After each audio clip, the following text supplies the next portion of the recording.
Full 120 watt fast charging, gamit lang ang power bank.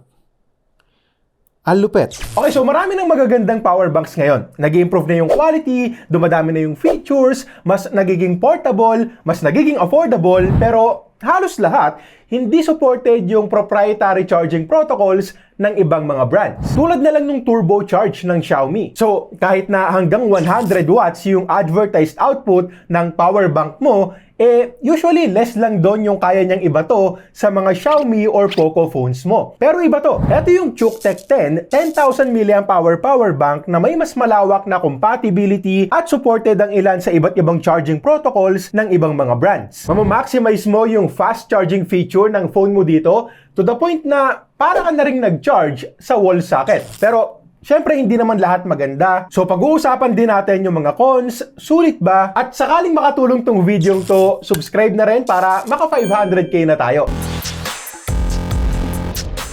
Okay, so quick unboxing lang muna tayo. Ito yung box ng ChookTech 10. Simple lang naman at sa loob, meron lang tayong Type-C to Type-C cable at syempre yung mismong power bank. Now, check naman natin yung design at build. Metallic yung finish pero plastic lang yan. Ramdam na good quality plastic naman tsaka may fire resistance din. Tapos, textured yung likod and makikita natin dyan na airline safe to. Pwedeng-pwede sa mga mahilig mag-travel. Less than 300 grams lang din at madali lang ding pagkasyahin sa mga bulsa ng bags natin. Tulad ng ibang mga premium power banks, meron din tayong TFT display. Medyo maliit lang pero maliwanag yan. Makikita natin yung remaining battery percentage ng power bank dyan. Yung input and output sa bawat ports pag gamit natin. Yung time na pinapakita dito ay yung remaining time para maubos yung battery ng mismong power bank. Hindi yung remaining time para mapuno yung phone or device na charge mo. Ganon din naman kahit sa ibang mga power banks. At may isang button din tayo dyan para i-navigate yung display. Dalawang ports yung meron. Isang Type A at isang Type C. Yung Type C port kayang magbuga hanggang 120 watts. Tapos, pag ginamit natin pareho, hanggang 30 watts yung USB Type A. So, total output of 150 watts yung pinakasagad. Supported din dito ang 100 watts of power delivery. So, pwede rin natin itong gamitin para mag-charge ng laptop. Syempre, kung meron din ganung feature yung laptop mo. Though, para sa akin, hindi siya ideal na power bank for laptops. Dahil nga, 10,000 mAh lang, uubusin agad to ng mga laptops natin. So, more on for phones talaga yung ganitong capacity. At para masubukan, meron akong phones dito from iba't ibang brands para i-test. Unahin natin itong Samsung Galaxy S24 Ultra. Type-C port ang gagamitin natin syempre at dito, kita naman agad na supported yung super fast charging 2.0 ng Samsung. Sa iPhone 16 Pro Max, walang animation or indicator ng fast charging technology nila pero makikita naman natin dito sa built-in display ng power bank yung output. Pumapalo tayo dito ng 20 plus watts at magtataas baba talaga yan while charging. Dito sa bagong flagship ng Vivo na X200 Pro, makikita rin natin na supported ang flash charge technology nila. Pero sa tatlong yan, kaya din naman niyang gawin ng mga power banks ng ibang mga brands.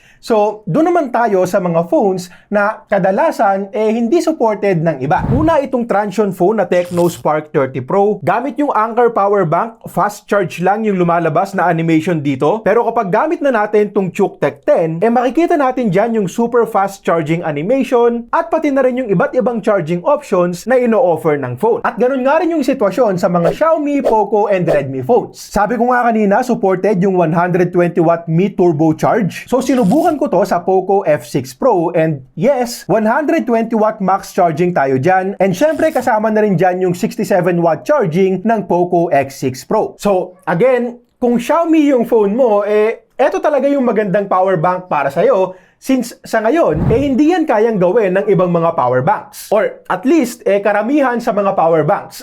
Let me know na lang din sa comments kung may alam ka pang iba. At para lang din back upan yung sinabi ko kanina na para ka na rin nag-charge sa wall socket, sinubukan kong i-charge itong Poco F6 Pro from 10 to 100%, boost charging turned on. Gamit yung original charger niya, inabot lang yan ng 20 minutes. At gamit tong ChookTech power bank, inabot naman to ng 27 minutes. So, yes, hindi talaga exactly the same, pero 27 minutes para i-full charge yung phone mo gamit ang power bank, very impressive to para sa akin. Again, sa F6 Pro to klaruhin ko lang kasi baka may mag-isip na less than 30 minutes lang din sa ibang mga phones. Gaano naman katagal i-charge yung mismong power bank? Well, good news naman kasi hanggang 90 watts yung kaya niyang tanggapin. So, in just 15 minutes, aabot na kaagad to ng 55%, which is enough na rin to fully charge an iPhone. And mention ko na nga rin pala yung low current mode nito. Pwede nating i-turn on yan by pressing the button twice at yan yung mas safe na charging option para sa mga low-powered devices natin like earbuds. Okay, so mabibili natin itong ChookTech 10 power bank sa Lazada. Lazmall authorized store yan sila. Click nyo lang yung link sa description sakaling bibili kayo. Almost same pricing lang din sa ibang mga premium pero mas affordable na power banks. Hindi kasing mahal ng Anker ang ibig ko sabihin. Though, may reason din naman ang Anker sa price nila, so ibang usapan yon. Balik tayo dito sa ChookTech kapag kinonsider na natin lahat ng mga features, lalo na yung compatibility sa iba't ibang mga phones from iba't ibang mga brands. Solid na solid yan para sa akin. At kung naka Xiaomi, Redmi, or Poco phone ka, eto talaga yung babagay sa'yo. Sa cons, siguro sa ngayon, hindi pa kasi ganong kasikat itong ChookTech dito sa atin. 2016 pa naman sila nag-start, pero honestly, ngayon ko lang din sila nakilala. So, syempre, hindi naman maaalis sa atin yung pagpili sa isang brand na subok na natin or kilala na natin ng mas matagal. Yung warranty nila matagal. 18 months yung ino-offer nila tapos replacement pa. So, very competitive talaga. Kaya lang, since wala pa silang local stores dito, online lang available, malamang yan isend pa natin to sa China kapag nagka-problema. Now, kung ilalagay ko yung sarili ko sa sitwasyon mo, halimbawang naka-Xiaomi phone ako ngayon at naghahanap ako ng power bank, eto pa rin yung bibilin ko. Kasi kahit na alam ko na yung mga cons, so far kita ko naman na very well built yung power bank, Lazmall din naman, so may 30 days na free returns, at para sa akin, ang laking bagay kasi talaga nung 120 watts na may turbocharge support nito. Okay, so yun lang muna para sa ngayon. Comment down below kung anong tingin mo sa power bank na to. Nasa description yung links kung saan pwedeng makabili. Para sa review ko ng Poco F6 Pro, click mo lang to. At para naman sa mga phones na bumaba na ang presyo, pero maganda pa rin ngayong 2025, click mo lang to.